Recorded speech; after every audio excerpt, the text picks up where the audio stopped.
Clap, c'est Gabriel.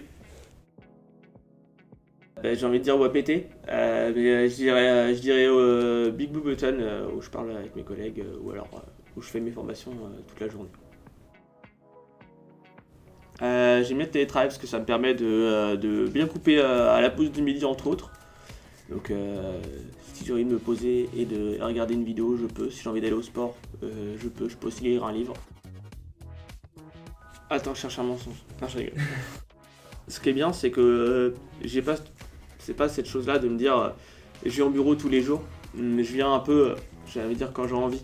Je viens quand il y a besoin de moi et quand j'ai besoin de voir mes collègues en physique.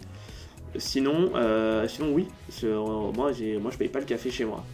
Et il y a toujours des petits gâteaux à manger au bureau.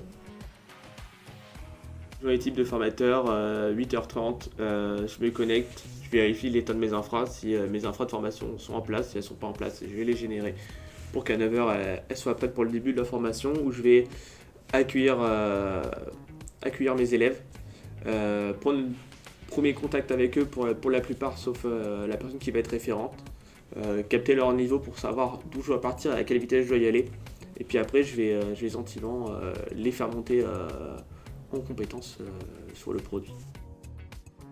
C'est des clients qui s'amusaient à se redémarrer leur machine en fait entre eux, parce qu'ils avaient tous accès à la console WebPT, puis ils s'amusaient à se redémarrer les machines entre eux.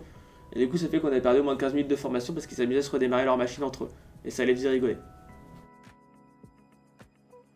Les qualités pour être formateur, pour moi, ça a une aisance à l'oral en premier lieu. Au moins comme ça, ça permet de diriger, de driver la formation quand même, sans perdre de temps sur les aléas qu'on peut avoir en formation.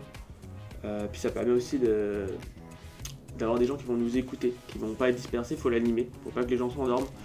Il faut aussi avoir de la bienveillance, parce qu'on va avoir des gens qui vont avoir des niveaux disparates, on va avoir des gens qui connaissent le produit, d'autres qui ne le connaissent pas, qui l'apprennent sur le tas. Et il faut apprendre un peu à savoir faire monter en compétence les gens qui connaissent déjà le produit et à accompagner en les prenant par la main les gens qui débutent sur le produit pour qu'à la fin tout le monde ait à peu près le même niveau. Chez Comitae, on fait pas que des formations sur WebPT. Maintenant, on a ouvert les formations Wazoo déjà de 1. On a ouvert aussi notre champ des possibles autour de WebPT avec du Grafana, donc on voit pas que le même produit. Et derrière, il y a beaucoup de travail aussi à faire derrière sur notre infrastructure qui fait que de grossir et sur les objectifs qu'on se met à moyen ou à long terme. C'est la flexibilité que je vais avoir avec tout le monde, c'est-à-dire on a une patronne mais qui nous laisse un peu plus ou moins faire ce qu'on veut, je sais pas comment dire ça. Faut pas dire ça. Non, faut pas dire ça, c'est pas bon. Ouais, mais c'est pas bon à dire ça, faut cut. Comment je suis allé chez Comitae, du coup j'ai fait un BTS classique après mon bac, donc un BTS SEO. Derrière j'ai enchaîné avec presque 7 ans de SN où j'ai fait plein de choses diverses, du stockage, de la virtualisation, de l'identité, etc. Et j'avais envie de changement. Et puis j'ai vu une offre postée sur LinkedIn, j'ai sauté le pas et puis je me suis retrouvé ici.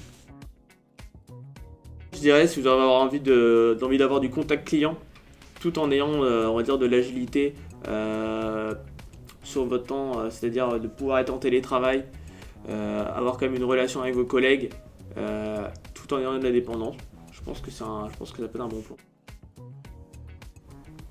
Merci à toi, Gabriel. Merci à toi, Kylian. Et Gabriel. C'était Gabriel. Bravo.